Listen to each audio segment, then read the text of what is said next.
రాజమండ్రిలో వైసీపీ నేత భరత్ మీడియాతో మాట్లాడుతున్నారు. ఆ లైవ్ చూద్దాం. పడిపోవడం వలన ఈ పోలవరం ప్రాజెక్ట్ డిలే అయింది. ఈ తప్పిదాలు చేసింది ఏ ప్రభుత్వంలో జరిగిందండి? చంద్రబాబు నాయుడు గారి ప్రభుత్వంలో కాదా? మళ్ళీ నేను నిన్న ఆయన నివేదిక ఇచ్చిన దాంట్లో ఈయనే 70% 80% కంప్లీట్ చేశాడంట. జగనన్న గారు కేవలం 2% 3% చేశారని చెప్తా ఉన్నారు. నేను ఇవాళ చెప్తా ఉన్నా, coffer dam, up stream coffer dam ఎవరి హయాంలో కంప్లీట్ అయిందండి? జగనన్న ప్రభుత్వంలో కాదా? డౌన్ స్ట్రీమ్ కాఫర్ డ్యామ్ ఎవరి హయాంలో కంప్లీట్ అయిందండి? జగనన్న ప్రభుత్వంలో కాదా? మొత్తం స్పిల్వే కంప్లీట్ చేసి హైడ్రాలిక్ గేట్స్ పెట్టి నీరుని నదిని డైవర్ట్ చేసి ఈ స్పిల్ ఛానల్ మీదుగా పంపించింది ఎవరి హయాంలో పంపించారండి? ఈ నీరంతా కూడా జగనన్న గారి ప్రభుత్వంలో కాదా? మరి ఇన్ని కంప్లీషన్ చేసిన ప్రభుత్వం జగనన్న గారి ప్రభుత్వం అయితే కేవలం జగనన్న 4% కంప్లీట్ చేశాడు, 5% కంప్లీట్ చేశాడని తప్పుడు లెక్కలు ఇస్తా ఉన్నారు. ఇవన్నీ పక్కన పెడితే ముందర పోలవరం ప్రాజెక్టు ఇంత అనర్థానికి దారి తీసిన కారకులు ఎవరు అని అడుగుతా ఉన్నా. చంద్రబాబు నాయుడు గారు కాదా అని అడుగుతా ఉన్నా. మరి ఇన్ని అబద్ధాలు చెప్తూ ఇవాళ ప్రజల్ని మోసం చేసే కార్యక్రమం చేస్తూ ఉన్నారు.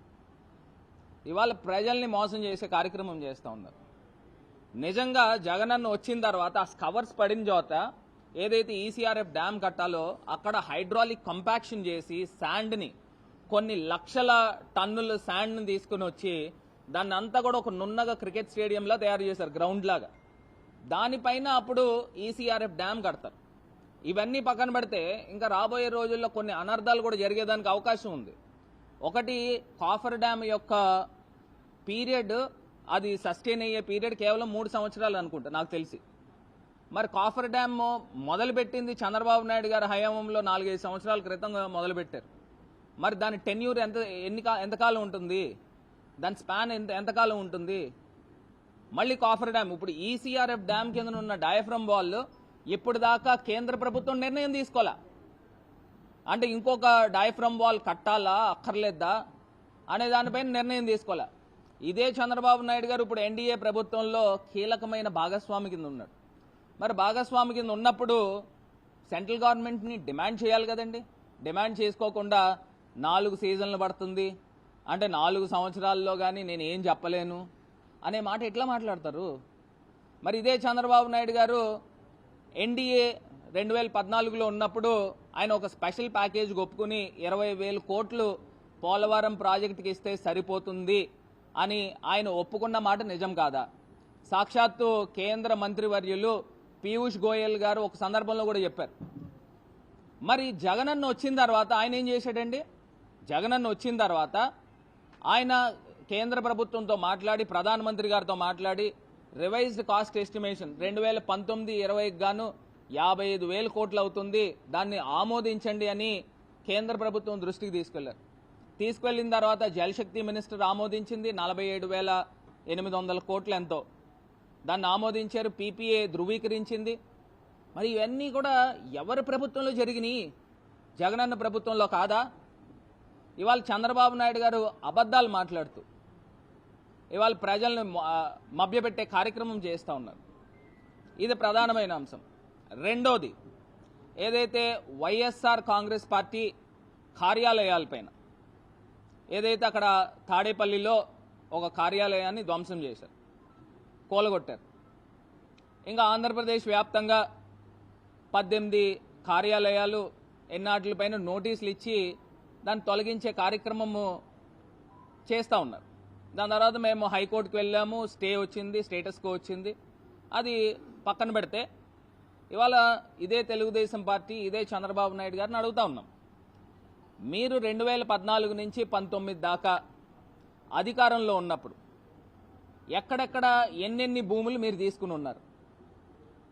ప్రభుత్వం తరపున మీరు 1000 రూపాయలు ఎకరానికి లీజ్ తీసుకోవడం వాస్తవం కాదా? కడపలో తీసుకున్నారు, గుంటూరులో తీసుకున్నారు, అదేవిధంగా మచిలీపట్నంలో తీసుకున్నారు, శ్రీకాకుళం తీసుకున్నారు, విజయనగరం తీసుకున్నారు, విశాఖపట్నం తీసుకున్నారు. నేను చెప్పుకుంటూ వెళ్తే ఇంత పెద్ద లిస్ట్ వస్తుంది. మరి ఇన్ని చోట్ల మీరు 1000 రూపాయలకి నామమాత్రం లీజులకి తీసుకున్నప్పుడు మేము అధికారంలో ఉన్నప్పుడు ఎప్పుడైనా వాటి జోలికి పోయినామా? ఎప్పుడైనా వాటిని కూలగొట్టే కార్యక్రమం చేశామా? మీరు ఒక జీవో రూపేణ తీసుకుని వచ్చారు, కేబినెట్ నిర్ణయం తీసుకున్నారు, జీవో రూపేణ తీసుకుని వచ్చారు, అది లీజ్ రాయిపించుకున్నారు. ఇదే సిస్టమ్ వైఎస్ఆర్ కాంగ్రెస్ పార్టీ మరి ప్రభుత్వం ఉన్నప్పుడు కూడా ఇదే సిస్టమ్ జీవో రూపేణ అథెంటిక్గానే చేసామే. మరి దీనిపైన ఎందుకు మీరు ఈ రకమైన కార్యక్రమాలు చేస్తూ ఉన్నారు? ఏమన్నా మీ సొంత డబ్బుతో ఏమన్నా కార్యాలయాలు నిర్మాణం చేసుకున్నామా? లేదా ప్రభుత్వ డబ్బుతో ఏమన్నా కార్యాలయాలు నిర్మాణం చేసుకున్నామా? లేదు కదా. ఇది ఒక్కసారి ప్రజలు గమనించగలరు. నేను కావాలంటే ఈ లిస్ట్ కూడా నేను చదువుతాను. ఇదే చంద్రబాబు నాయుడు గారు ఎక్కడెక్కడ వాళ్ళ పార్టీ కార్యాలయాలకి తీసుకుని ఉన్నారో ఆ లిస్ట్ కూడా నేను కావాలంటే చదువుతాను. ఇది కాకుండా మరి హైదరాబాద్ దగ్గరకు వచ్చేసరికి మరి ఏదైతే తెలుగుదేశం పార్టీ కార్యాలయానికి బంజారా హిల్స్లో కేబీఆర్ పార్క్ ఎదురుగుండా ఉంది. మరి హైదరాబాద్లో మనకి నూకలు లేవు, పార్టీ ఎలాగా ఆల్మోస్ట్ తీసేశారు, అది ఎక్కడ వేరే వాళ్ళ చేతుల్లోకి వెళ్ళిపోతుందని ఆ పార్టీ కార్యాలయాన్ని లీజుకి తీసుకున్న దాన్ని ఎన్టీఆర్ ట్రస్ట్కి మార్చడం వాస్తవం కాదా అని అడుగుతా ఉన్నా. మరి ఇలాగ ఇన్ని కార్యక్రమాలు చేసి ఇవాళ లీజులు ఎక్కడెక్కడ తీసుకున్నారు అనే దానిపైన ఒక్కసారి నేను చిన్న వివరణ ఇస్తాను.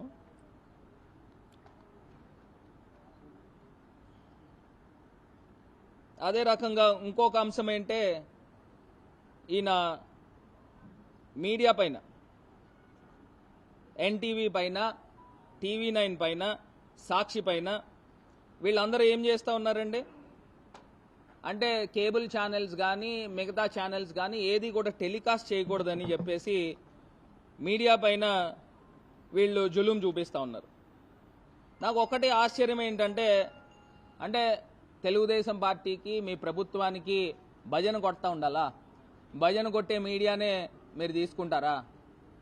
సరే పోనీ సాక్షి అంటే మా ఛానల్ మా పేపర్ అనుకోండి, మరి TV9 ఎన్టీవీ కూడా న్యూట్రల్గా ఉన్నాయి కదా, వాటిని ఎందుకు మీరు బ్లాక్ చేసే కార్యక్రమం చేశారు?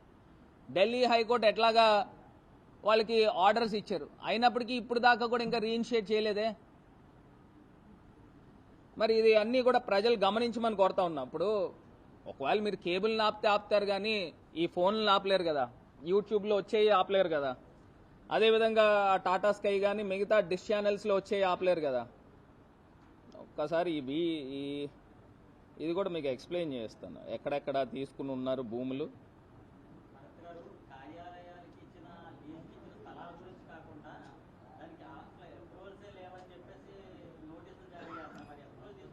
అప్రూవల్స్ లేకుండా ఎందుకు ఉంటాయండి? పర్మిషన్స్ లేకుండా ఎందుకుంటాయి? ఇప్పుడు స్టేట్ వైడ్ ఒక జీవో తీసుకుని వచ్చారు, క్యాబినెట్ డెసిషన్ తీసుకున్నారు. క్యాబినెట్ డెసిషన్ తీసుకున్నప్పుడు ఇంకా పర్మిషన్స్ లేకోకుండా ఎలా ఉంటుందండి? తీసుకోకుండా ఎందుకు ఉంటుంది? ఖచ్చితంగా మేము పర్మిషన్ పెట్టకుండా మేము ఎందుకు చేస్తామండి?